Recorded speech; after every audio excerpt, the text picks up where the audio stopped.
সংবাদ সবাইকে স্বাগত জানাচ্ছি। আমি ফিরোজ তোহা। শুরুতেই সংবাদ শিরোনাম জানিয়ে দেব সর্বশেষ গুরুত্বপূর্ণ আপডেট সংবাদ। শুরুতে শিরোনাম। ঢাকায় বড় জমায়েত করতে চায় বিএনপি, 2 সমাবেশ ঘিরে ব্যাপক প্রস্তুতি, নেতাকর্মীদের চাঙ্গা করতে মনোযোগ। এরপর জানিয়ে দিব বিএনপির সমাবেশের দিন কর্মসূচি দিল আওয়ামী লীগ। জানাবো এমপি মন্ত্রী স্বজনদের নিয়ে জটিলতা আওয়ামী লীগে, আত্মীয়তার সীমা সুনির্দিষ্ট করা নেই, দায়িত্বপ্রাপ্ত নেতাদেরও ভিন্ন ভিন্ন মত। উপজেলা পরিষদ নির্বাচনে অংশ নিতে পারবে না আওয়ামী লীগের স্থানীয় এমপি মন্ত্রীর স্বজনেরা। এ বিষয়ে দলীয় সভাপতি প্রধানমন্ত্রী শেখ হাসিনার কঠোর নির্দেশনা সংশ্লিষ্টদের জানিয়েছে বিভাগীয় দায়িত্বপ্রাপ্ত নেতারা। নির্বাচন থেকে সরে দাঁড়ানোর আহ্বানের পাশাপাশি নির্দেশনা না মানলে কঠোর সাংগঠনিক ব্যবস্থা নেয়ার হুঁশিয়ারিও দিচ্ছেন তারা। এদিকে বিএনপির কর্মকাণ্ডে জনগণের আগ্রহ নেই বলছেন আওয়ামী লীগের সাধারণ সম্পাদক এবং সড়ক পরিবহন ও সেতুমন্ত্রী ওবায়দুল কাদের। জানিয়ে দিব বৃহস্পতিবার থেকে তাপমাত্রা আরও বাড়বে। সপ্তাহ ধরে চলমান তাপপ্রবাহে দাপট কিছুতেই কমছে না, উল্টো দিন দিন আরও ভয়ঙ্কর হয়ে উঠছে। সারা দেশে জারি করা হয়েছে হিট অ্যালার্ট। হিট স্ট্রোকে গত 24 ঘন্টায় 11 জনের মৃত্যুর খবর পাওয়া গেছে। এর মধ্যে গাজীপুর, নরসিংদী, রংপুর, সিলেট, মেহেরপুর এবং ঝালকাঠিতে 1 জন করে এবং চট্টগ্রামের পটিয়ায় 3 জন এবং দিনাজপুরের ফুলবাড়িতে 2 জন মারা গেছে। আবহাওয়া বিশ্লেষকেরা বলছে আগামী বৃহস্পতিবার থেকে তাপমাত্রা বছরের রেকর্ড ভাঙতে পারে। যশোর এবং চুয়াডাঙ্গায় ঈশ্বরদীতে এই অঞ্চলে তাপমাত্রা 44 ডিগ্রি সেলসিয়াসে পৌঁছতে পারে। এবং সর্বশেষ জানিয়ে দেব ভারী বৃষ্টিপাতে সৌদিতে ডুবে গেল রাস্তাঘাট। সৌদি আরবে ভারী বৃষ্টিপাতে অসংখ্য রাস্তাঘাট বৃষ্টির পানিতে ডুবে গেছে। কোথাও কোথাও বৃষ্টি পানি এত বেড়েছে যে সেখানে ভেসে গেছে গাড়ি। ভারী বৃষ্টির প্রভাব পড়েছে রাজধানীর রিয়াদ সহ দিরেয়া, হুরাইমালা, ধুরমা থেকে কোয়াইয়াহ পর্যন্ত। দেশটির আবহাওয়া দপ্তর জানিয়েছে আগামী সোমবার পর্যন্ত বৃষ্টিপাত হতে পারে। আবহাওয়া চলমান এই পরিস্থিতিতে এ সময় বিভিন্ন অঞ্চলে মাঝারি থেকে ভারী শিলাবৃষ্টি হতে পারে। এ সময় দেশের বিভিন্ন জায়গায় স্কুল, কলেজ, বিশ্ববিদ্যালয় সহ অন্যান্য শিক্ষা প্রতিষ্ঠান বন্ধ রাখা হয়েছে। প্রিয় দর্শক, এতক্ষণ শুনছিলেন সংবাদ শিরোনাম, এবারে বিস্তারিত। তবে তার আগে বন্ধুরা, আপনি কোন জেলা থেকে আমাদের সংবাদটি দেখছেন কমেন্ট করে জানিয়ে দিন। এই সংবাদ সম্পর্কে আপনার মূল্যবান মতামত। প্রিয় দর্শক, আপনি যদি আমাদের চ্যানেলে নতুন হয়ে থাকেন, ভিডিওটি দেখতে দেখতে চ্যানেলটি সাবস্ক্রাইব করে রাখুন, যাতে করে আমাদের লেটেস্ট আপডেট সংবাদগুলো সবার আগে আপনার কাছে পৌঁছে যায়। এবারে বিস্তারিত। ঢাকায় বড় জমায়েত করতে চায় বিএনপি, 2 সমাবেশ ঘিরে ব্যাপক প্রস্তুতি, নেতাকর্মীদের চাঙ্গা করতে মনোযোগ। দীর্ঘদিন পর আবারও রাজপথে সক্রিয় হচ্ছে বিএনপি। সে লক্ষ্যে শ্রমিক দিবসে ঢাকায় বড় সমাবেশ করতে চায় দলটি। এরই মধ্যে ব্যাপক প্রস্তুতির কথা জানিয়েছে জাতীয়তাবাদী শ্রমিক দল। রাজধানী সহ পার্শ্ববর্তী জেলা, মহানগর, শিল্পাঞ্চলের নেতাকর্মীরা শ্রমিক সমাবেশে অংশ নেবেন। বড় জমায়েতের লক্ষ্যে কয়েকদিন ধরে ধারাবাহিক বৈঠক করছে সংগঠনের শীর্ষ নেতারা। এর আগে বেগম খালেদা জিয়া সহ কারাবন্দী নেতাদের মুক্তির দাবিতে 26 এপ্রিল নয়াপল্টনে সমাবেশ করবে ঢাকা মহানগর দক্ষিণ বিএনপি। পৃথক 2টি সমাবেশে বিএনপির মহাসচিব মির্জা ফখরুল ইসলাম আলমগীর, স্থায়ী কমিটির কেন্দ্রীয় নেতারা অংশ নেবেন বলে জানা গেছে। এর মধ্য দিয়েই আবারও চাঙ্গা হয়ে উঠবে বলে মনে করছে নেতাকর্মীরা। এছাড়াও নেতাকর্মীদের সক্রিয় রাখতে ইস্যুভিত্তিক কর্মসূচি, সভা সমাবেশ এবং তৃণমূল পর্যায়ে কর্মী সভার প্রস্তুতি নিচ্ছে দলটি। গত শুক্রবার বিএনপির ভারপ্রাপ্ত চেয়ারম্যানের কাছে এ বিষয়ে একটি প্রস্তাব পাঠিয়েছে সাংগঠনিক নেতারা। হাজরাতে দলটির সর্বোচ্চ নীতি নির্ধারণী ফোরামের বৈঠকে নতুন কর্মসূচি প্রস্তাব দিয়ে আলোচনা হবে। আগামী 2-1 দিনের মধ্যে নতুন কর্মসূচির ঘোষণা আসতে পারে, দলীয় সূত্র থেকে সব তথ্য জানা গেছে। এদিকে শনিবার এক আলোচনা সভায় অংশ নিয়ে বিএনপির মহাসচিব মির্জা ফখরুল ইসলাম আলমগীর বলেছেন, দেশ এবং জাতি বড় দুঃসময় পার করছে। গণতন্ত্রকামী মানুষ নির্যাতিত হচ্ছেন। এর জন্য জাতি ঐক্যবদ্ধ হওয়া প্রয়োজন আছে। সবাইকে আজ এক হয়ে রাজপথে নামতে হবে, রাষ্ট্রযন্ত্রকে ঝাঁকি দিতে হবে। সূত্র থেকে জানা যায়, নেতাকর্মীদের চাঙ্গা এবং সাংগঠনিক শক্তি বৃদ্ধি করতে দলীয় হাইকমান্ডের নির্দেশনায় নতুন করে মাঠে নামছে বিএনপি। ইস্যুভিত্তিক বিএনপির বিভিন্ন অঙ্গ এবং সহযোগী সংগঠনের ব্যানারে নানামুখী কর্মসূচি পালনের উদ্যোগ নেওয়া হচ্ছে। এতে ক্রমান্বয়ে দলটির চলমান আন্দোলনের গতি পাবে। সেই ধারাবাহিকতায় শুক্রবার 26 এপ্রিল রাজধানীর নয়াপল্টনে সমাবেশ করবে ঢাকা মহানগর দক্ষিণ বিএনপি। এরপর 1 মে শ্রমিক সমাবেশ করবে শ্রমিক দল।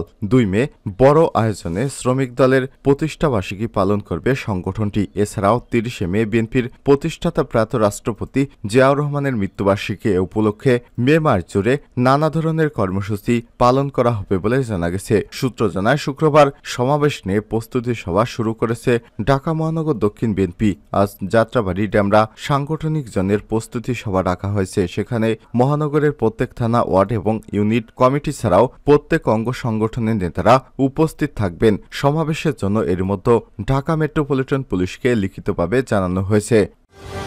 বিএনপির সমাবেশের দিন কর্মসূচি দিল আওয়ামী লীগ। রোববার 21 এপ্রিল ঢাকা মহানগর দক্ষিণ আওয়ামী লীগের দপ্তর সম্পাদক রিয়াজউদ্দিন রিয়াজ স্বাক্ষরিত বিজ্ঞপ্তিতে বলা হয়, শুক্রবার 26 এপ্রিল বেলা 3টা থেকে আওয়ামী লীগের কেন্দ্রীয় কার্যালয়ের সামনে সমাবেশ অনুষ্ঠিত হবে। এতে প্রধান অতিথি হিসেবে উপস্থিত থাকবেন দলের সাধারণ সম্পাদক ওবায়দুল কাদের। সমাবেশে সভাপতিত্ব করবেন ঢাকা মহানগর দক্ষিণ আওয়ামী লীগের সভাপতি আবু আহমেদ মান্নাফি। নির্দলীয় সরকারের অধীনে দ্বাদশ জাতীয় সংসদ নির্বাচনের দাবিতে 2022 সালের মাঝামাঝি থেকে সারা দেশে সমাবেশ করছিল বিএনপি। এরপর ওই বছর ডিসেম্বরে রাজধানীতে বিভাগীয় সমাবেশ করেছে দলটি, যার পাল্টা রাজধানীতে শান্তি এবং উন্নয়ন সমাবেশ ডেকেছিল ক্ষমতাসীন আওয়ামী লীগ। এরপর গত বছর 28 অক্টোবর পর্যন্ত রাজধানীতে বিএনপির পাল্টা সমাবেশ করেছে আওয়ামী লীগও। আওয়ামী লীগের নেতাদের দাবি, সমাবেশকে কেন্দ্র করে বিএনপি যাতে কোনো ধরনের অস্থিতিশীল পরিবেশ সৃষ্টি করতে না পারে, এজন্য সতর্কতার অংশ হিসেবে তাদের নেতাকর্মীরাও মাঠে থাকছে। এমপি মন্ত্রীদের স্বজন নিয়ে জটিলতা আওয়ামী লীগে। উপজেলা পরিষদ নির্বাচনে অংশ নিতে পারবে না আওয়ামী লীগের স্থানীয় এমপি মন্ত্রীর স্বজনেরা। এ বিষয়ে দলীয় সভাপতি প্রধানমন্ত্রী শেখ হাসিনার কঠোর নির্দেশনা সংশ্লিষ্টদের জানিয়েছে বিভাগীয় দায়িত্বপ্রাপ্ত নেতারা। নির্বাচন থেকে সরে দাঁড়ানোর আহ্বানের পাশাপাশি নির্দেশনা না মানলে কঠোর সাংগঠনিক ব্যবস্থা নেয়ার হুঁশিয়ারি দিচ্ছেন তারা। তৈরি করছে তালিকাও। তবে দলের কঠোর অবস্থানের পরও নির্বাচন থেকে সরতে নারাজ অনেকেই। তারা সামনে আনছেন নানা যুক্তি। কেউ বলছেন স্বজন বলতে শুধু পরিবারের সদস্য বোঝানো হয়েছে, আবার কারো কারো দাবি তারা এমপি মন্ত্রীর দুঃসম্পর্কের আত্মীয়। এছাড়া অনেকেই আছেন যারা আগেও জনপ্রতিনিধি এবং দলের গুরুত্বপূর্ণ পদে ছিলেন বা আছেন। এমন পরিস্থিতিতে এমপি মন্ত্রীর স্বজন বলতে কাদের বোঝানো হয়েছে এ বিষয়ে সুনির্দিষ্ট ব্যাখ্যা না থাকায় তৈরি হয়েছে জটিলতা। আওয়ামী লীগের বিভাগীয় দায়িত্বপ্রাপ্ত নেতারাও স্বজনের ব্যাখ্যা এবং নিকটাত্মীয়র সীমা নিয়ে ভিন্ন ভিন্ন মতের কথা জানিয়েছে। কেউ বলছে স্বজন বলতে সন্তান, স্ত্রী, ভাই বোন, ভগ্নিপতি, শালক, শালিকা ইত্যাদি বোঝানো হয়েছে। আবার কারো কারো মতে আত্মীয় স্বজন বলতে প্রথমত বোঝায় ফার্স্ট বিলাট, অর্থাৎ ছেলে মেয়ে, স্ত্রী এবং ভাই বোন। আর কেউ বলছে সবকিছু সংখ্যা নির্ধারণ করা যায় না। নির্বাচন নিয়ে তাদের দলের মূল যে স্পিরিট, নির্বাচন যেন কেউ প্রভাব বিস্তার করতে না পারে, নির্বাচন যেন অবাধ, সুষ্ঠু এবং শান্তিপূর্ণ হয়, সে লক্ষ্য বাস্তবায়নে কাজ করছে তারা।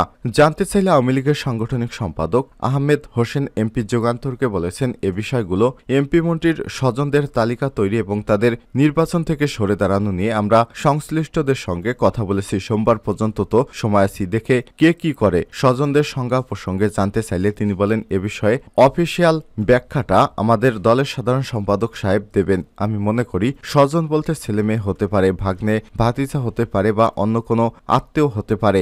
এগুলো নিয়ে আমরা খোঁজ খবর নিচ্ছি। আমরা আসলে চাইছি নির্বাচনে যেন কেউ কোনো ধরনের প্রভাব বিস্তার করতে না পারে। আওয়ামী লীগের আরেক সাংগঠনিক সম্পাদক আবু সাইদ আলম মাহমুদ স্বপন যুগান্তরকে বলেছেন, স্বজন বলতে সন্তান, স্ত্রী, ভাই, শালক, বোন, ভগ্নিপতি, শালক, শালিকা ইত্যাদি বোঝানো হয়েছে। তবে দীর্ঘদিন ধরে রাজনীতির সঙ্গে আছেন এবং বর্তমানে জনপ্রতিনিধি আছেন এমন ক্ষেত্রে বিষয়টি শিথিলযোগ্য। মূলত তৃণমূলের ত্যাগী রাজনীতিবিদদের নেতাকর্মীরা যেন বঞ্চিত না হন, তারা যেন ত্যাগের মহিমায় সমুজ্জ্বল হয়ে নির্বাচনী যুদ্ধে অংশ নেওয়ার সুযোগ পান এবং কোথাও যেন পরিবারতন্ত্রের আড়ালে গণতান্ত্রিক সমাজ বিনির্মাণের প্রতিবন্ধকতা সৃষ্টি না হয়, সেজন্য এই সিদ্ধান্ত নেওয়া হয়েছে।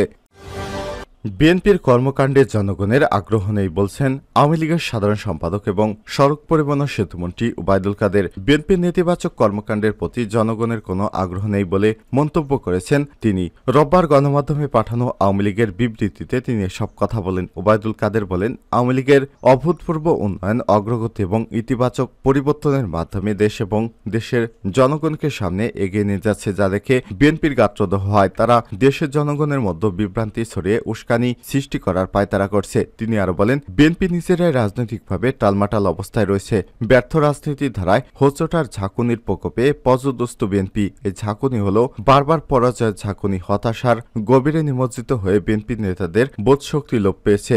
দিন দিন তারা দেশ এবং রাষ্ট্র ও জনগণের শত্রুতে পরিণত হয়েছে। বিএনপির অর্জনগুলো বর্তমান সরকার ধ্বংস করেছে। দলটির মহাসচিবের এমন বক্তব্যের জবাবে ওবায়দুল কাদের বলেন, অন্ধকারের অপশক্তি ধ্বংসাত্মক কর্মকাণ্ডের প্রতিভ সন্ত্রাসী দল বিএনপি দেশের অগ্রগতি এবং জনগণের ভাগ্য উন্নয়নে কি ভূমিকা রেখেছে, বরং দেশের গণতন্ত্র ধ্বংস করা, হত্যা করা, গুমখুন এবং ষড়যন্ত্রের রাজনীতির প্রচলন করেছিল বিএনপির প্রতিষ্ঠাতা সামরিক স্বৈরশাসক জিয়াউর রহমান। অসাংবিধানিক এবং অবৈধভাবে রাষ্ট্র ক্ষমতা দখল করে তিনি বিরোধী দল ও মদ্যমনে ইতিহাস নজির স্থাপন করেছিলেন। বিএনপি জামাতের জোট সরকার আমলে বাংলাদেশ 5 বার দুর্নীতিতে চ্যাম্পিয়ন হয়েছিল। বিএনপির আমলে রাষ্ট্রের কোনো প্রতিষ্ঠান গড়ে ওঠেনি, বরং তারা ক্ষমতা কুক্ষিগত করার লক্ষ্যে রাষ্ট্রীয় প্রতিষ্ঠানকে ইচ্ছেমতো ব্যবহার করেছিল। এগুলো তখন স্বাধীনভাবে কাজ করত না। বিএনপির কার্যালয় হা ভবনের সঙ্গে অঙ্গীভূত করে দুর্নীতিকে প্রাতিষ্ঠানিক রূপ দিয়েছিল এই বিএনপি।